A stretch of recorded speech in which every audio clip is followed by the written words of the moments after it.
आम चुनाव 2025 और उसे लेकर इलेक्शन कमीशन की तरफ से जो तैयारी है वहां पर अब कुछ सेकंड कह लें संतोष, क्योंकि इसके बाद ये तस्वीर, ये जो स्क्रीन दिख रही है, इसमें इलेक्शन कमीशन के तमाम बड़े चेहरे दिख जाएंगे। इसमें ज्ञानेश कुमार दिखेंगे और तमाम बड़े चेहरे वो दिखेंगे कि ये जो अब हम ये प्रश्न चला रहे थे अपने कि एक चरण में चुनाव होगा, 2 चरण में चुनाव होगा, या 2020 की तरह 3 चरण में चुनाव होगा, कितने चरणों में चुनाव होगा, जो बिहार की जनता जानना चाह रही है। अपनी छुट्टियों को किस तरह से वो मैनेज करेंगे, बूथ तक की तैयारी किस तरह से करनी है, इन तमाम सवालों के जवाब अब थोड़ी देर में मिलने वाले हैं। बिल्कुल, विज्ञान भवन की ये तस्वीर है जहां पर ये प्रेस कॉन्फ्रेंस होनी है और देखिए यहां वो हलचल तेज हो गई। तमाम अधिकारी पहुंच चुके हैं, प्रेस के तमाम जो पत्रकार हैं उनकी मौजूदगी आपको दिख रही होगी, क्योंकि आज का ये दिन अपने आप में बहुत महत्वपूर्ण हो जाता है। एसआईआर के बाद ज्ञानेश कुमार ने कल भी कहा था प्रेस कॉन्फ्रेंस के दौरान संतोष की बहुत बड़े बदलाव किए गए हैं और एसआईआर जो बिहार से शुरू हुआ वो पूरे देश में भी नजर आएगा। और देखिए अब तो स्क्रीन के सामने ज्ञानेश कुमार भी और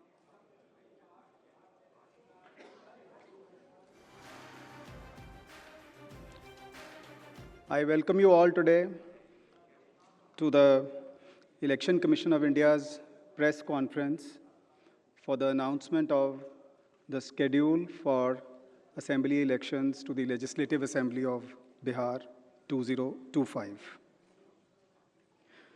We have amongst us Honorable Chief Election Commissioner Shri Gyanesh Kumar Sir, Honorable Election Commissioner Dr. Sukhbir Singh Sandhu Sir, Honorable Election Commissioner Dr. Vivek Joshi Sir, Senior Deputy Election Commissioners Manish Garg Sir, Gyanesh Bharti Ji, Pawan Kumar Sharma Ji, Election Commissioners Yetru Ji, Sanjay Kumar Ji, Director General IT Seema Madam. Before we start, I'll just briefly let you know that what will be the format of our press conference. We'll start with the address and presentation by Honorable Chief Election Commissioner Sir. That will be followed by a question and answer session. For the question and answer session, as per our previous practice, we'll be taking questions in groups of 5, and then Honorable Chief Election Commissioner would be answering in those groups. Before you ask your question, I would request you to kindly introduce yourself and the name of the organization. Thank you all. I'll request you to put your mobile phones on the silent mode. Sir.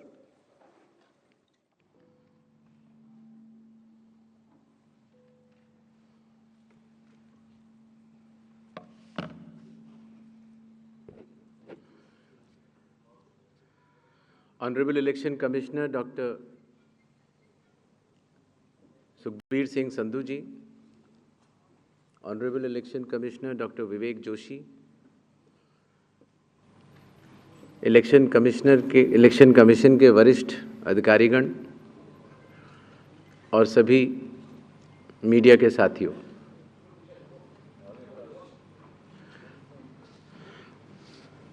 आज आप सभी के माध्यम से बिहार विधानसभा के आम चुनाव 2025 की तारीखों की घोषणाएं भी होंगी और इस चुनाव में चुनाव आयोग की जो तैयारियां हैं उसके बारे में भी हम आपको बताएंगे। बिहार की पावन भूमि पर 5 वर्षों के बाद अब विधानसभा के चुनाव का आगमन हो रहा है। जैसा कि आप सबको पता है, चुनाव आयोग एक संवैधानिक संस्था है और चुनाव के अपने संवैधानिक कर्तव्य को 2 चरणों में निभाती है। पहला चरण मतदाता सूची बनाना और दूसरा चरण चुनाव कराना। जैसा कि आप सबको पता है,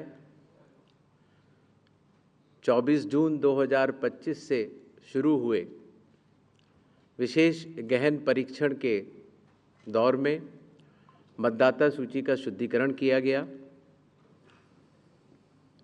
इन्यूमरेशन का पीरियड 24 जून से 25 जुलाई तक रहा। 1 अगस्त को ड्राफ्ट सूची पब्लिश की गई और सभी राजनीतिक दलों को भी दी गई। 1 अगस्त से लेके 1 सितंबर तक क्लेम्स एंड ऑब्जेक्शंस का पीरियड रहा, जिसमें जिसको भी, चाहे वो मतदाता हो, चाहे वो राजनीतिक दल हो, चाहे उनके बूथ लेवल एजेंट्स हों, उनको क्लेम्स एंड ऑब्जेक्शंस देने का भरपूर समय दिया गया। और उसके बाद पात्रता का परीक्षण हुआ और 30 सितंबर को फाइनल मतदाता सूची प्रकाशित कर दी गई। फाइनल मतदाता सूची भी सभी राजनीतिक दलों को दी जा चुकी है और अभी भी अगर उसमें कोई भी इलेक्टोरल रजिस्ट्रेशन ऑफिसर से कोई गलती रह गई हो तो उसके ऊपर जिला अधिकारी के पास अपील फाइल की जा सकती है। और साथ ही साथ किसी का नाम अगर छूट गया हो तो वो नॉमिनेशन के 10 दिन पहले तक जुड़वा सकता है। नॉमिनेशन समाप्त होने पर जो भी मतदाता सूची फाइनल होगी उस पर चुनाव होंगे और उसके उपरांत कोई भी नाम जोड़ा नहीं जा सकता। अभी हाल ही में चुनाव आयोग की पूरी टीम ने और हम तीनों चुनाव आयुक्त ने बिहार का दौरा किया और दौरा करने के बाद जो सारी चीज़ें समीक्षा के उपरांत आईं, उसके तहत ये निर्णय हुआ कि आज हम आपके समक्ष बिहार के सभी मतदाताओं के लिए, सभी राजनीतिक दलों के लिए चुनाव की तारीखों का ऐलान करें। बिहार में हम लोग सभी राजनीतिक दलों से मिले, सभी जिला कलेक्टर्स, एसपीज, आईजी, डीआईजीज,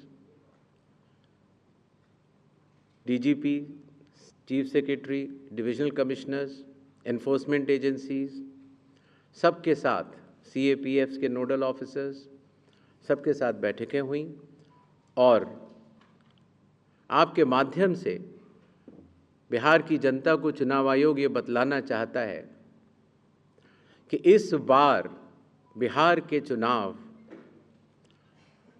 न केवल मतदाताओं के लिए बहुत ही सुगम और सरल होंगे, न केवल पूरी चुनावी मशीनरी तत्परता के साथ मतदाताओं के साथ खड़ी रहेगी, न केवल लॉ एंड ऑर्डर की व्यवस्था पर पूर्ण निगरानी रखी जाएगी, बल्कि शांतिपूर्ण ढंग से, पूर्ण पारदर्शी तरीके से बिहार के होने वाले चुनाव शायद सबसे अच्छे चुनावों के रूप में परिलक्षित होंगे, ऐसी चुनाव आयोग की मंशा है। इसके लिए चुनाव आयोग सभी राजनीतिक दलों का, सभी मतदाताओं का और सभी मीडिया कर्मियों का भी सहयोग अपेक्षित करता है। इसके पहले कि हम तारीखों की तरफ बढ़ें, एक छोटी सी प्रेजेंटेशन है जिससे कि काफ़ी वस्तु स्थिति आप सब लोगों के भी समक्ष आएगी और जनता के भी समक्ष आएगी। Presentation please.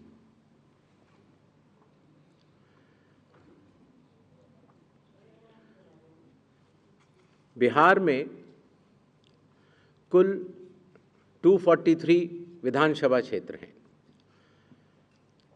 इसमें अनुसूचित जाति के लिए 38 और अनुसूचित जनजाति के लिए 2 रिजर्व्ड हैं।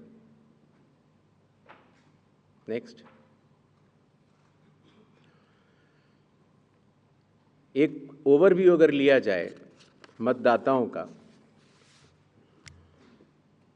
तो कुल मतदाताओं की संख्या लगभग 7.42 करोड़ है, जिसमें कि मेल 3.92 और फीमेल 3.5 करोड़ हैं। सीनियर सिटीजन्स लगभग 4 लाख हैं। 100 वर्ष की आयु पूर्ण कर चुके मतदाता लगभग 14,000 हैं और फर्स्ट टाइम वोटर्स लगभग 14 लाख हैं।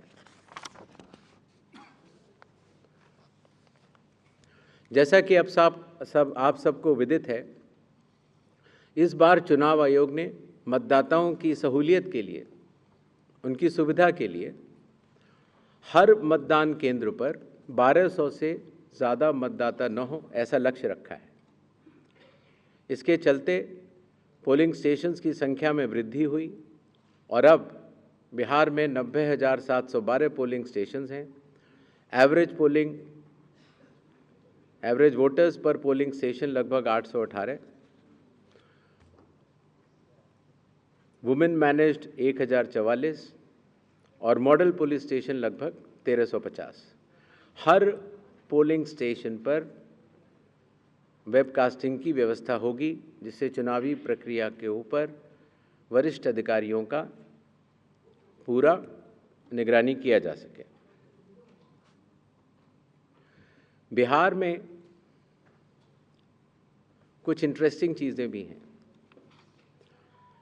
दियारा रीजन में लगभग जो 250 पोलिंग स्टेशन हैं, वहाँ घोड़े से पेट्रोलिंग होती है और इसी तरीके से लगभग 197 पोलिंग स्टेशंस में नाव के ज़रिए पोलिंग पार्टीज जाती हैं।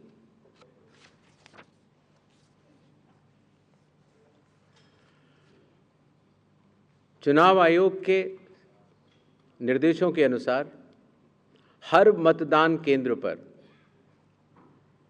एश्योर्ड मिनिमम फैसिलिटीज़ प्रदान की जाएंगी, जिसमें कि पोल वॉलंटियर्स होंगे, हेल्प डेस्क होंगी, रैंप होगा, टॉयलेट्स होंगे, ड्रिंकिंग वाटर, साइनेजेस, लाइट की सही व्यवस्था और वोटर फैसिलिटेशन सेंटर।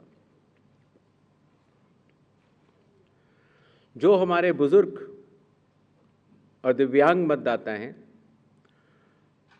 उनकी सुविधा को ध्यान में रखते हुए पोलिंग स्टेशंस ग्राउंड फ्लोर पर होंगे।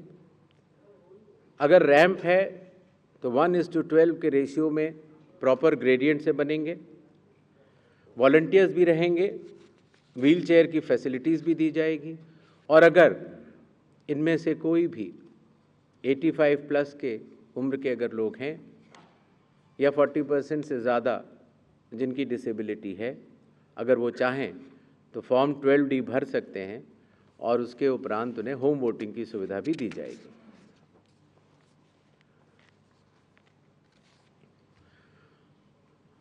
बिहार के दौरे पर चुनाव आयोग ने जिला मजिस्ट्रेट्स को, सुपरिंटेंडेंट्स ऑफ पुलिस को और सभी एनफोर्समेंट एजेंसीज को सख्त निर्देश दिए हैं। Zero tolerance to any violence, no scope for any kind of intimidation or threat to voters or candidates. CAPF will be deployed adequately and in advance as a confidence building measure. All officers to act in absolutely impartial way and easily accessible to all the stakeholders. इसके बारे में मैं आपको बाद में भी बताऊंगा। अगर कोई फेक न्यूज़ या मिस इन्फॉर्मेशन होती है, ख़ास तौर से सोशल मीडिया या किसी भी और प्लेटफॉर्म पर, तो उस मिस इन्फॉर्मेशन को काउंटर किया जाएगा और स्ट्रिक्ट विजिल रखी जाएगी सारे चेक पॉइंट्स पर, जिससे कि ड्रग्स, लिकर और कैश का इलीगल ट्रांजैक्शन न हो पाए।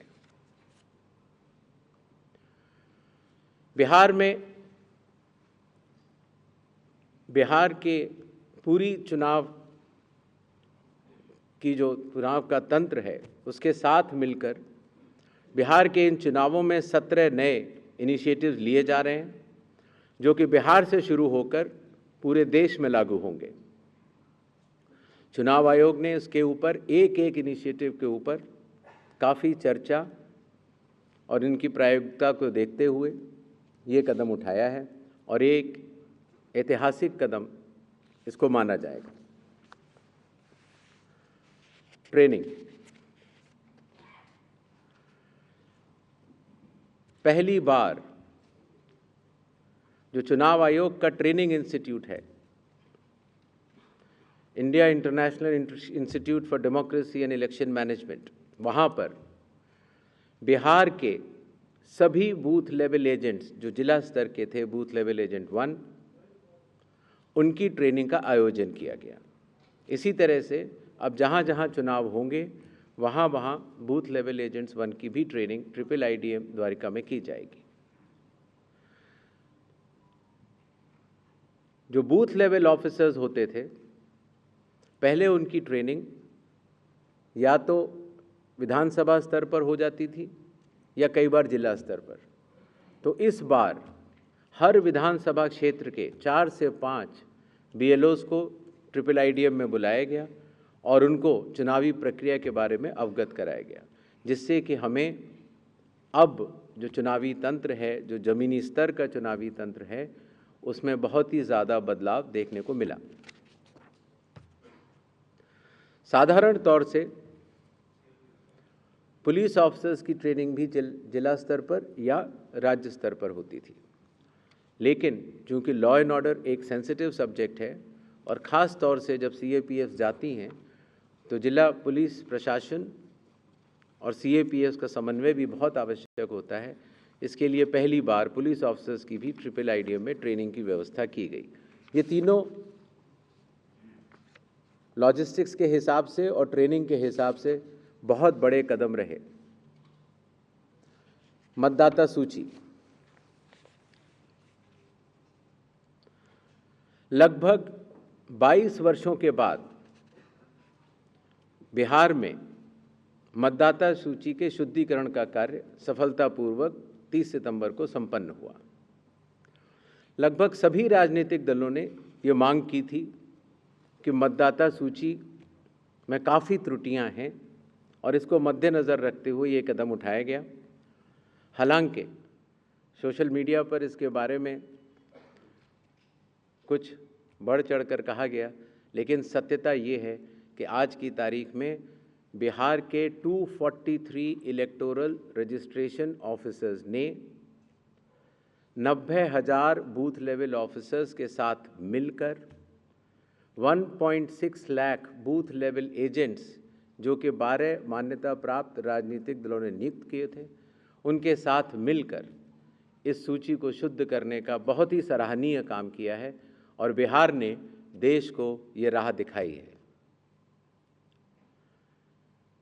चूंकि विशेष गहन परीक्षण में काफ़ी मेहनत ज़मीनी स्तर के अधिकारियों को करनी पड़ी, तो जो रिन्यूमरेशन था, जो BLOs का था और जो बाकी अधिकारियों का था, उसको भी कई वर्षों के बाद बढ़ाया गया और ख़ास तौर से EROs और AEROs का ऑनरेरियम तो पहली बार दिया गया।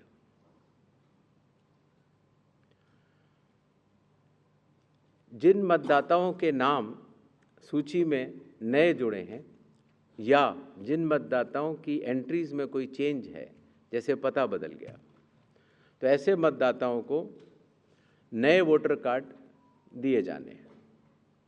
चूँकि पहले कई दिनों तक या कई बार महीने लग जाते थे वोटर कार्ड मिलने में, इसीलिए चुनाव आयोग ने सभी एजेंसियों के साथ मिलकर ये SOP बनाया कि किस तरीके से 15 दिन के भीतर मतदाताओं के हाथ में इलेक्टर फोटो आइडेंटिटी कार्ड, जिसको सामान्यतः वोटर कार्ड कहा जाता है, वो उनके हाथ में आए। इसी तरीके से जो हमारे बूथ लेवल ऑफिसर्स हैं, जब वो मतदाताओं के घर घर जाते हैं तो उनको भी पहचान पत्र पहली बार चुनाव आयोग ने डिज़ाइन भी किया और उनको दिया भी।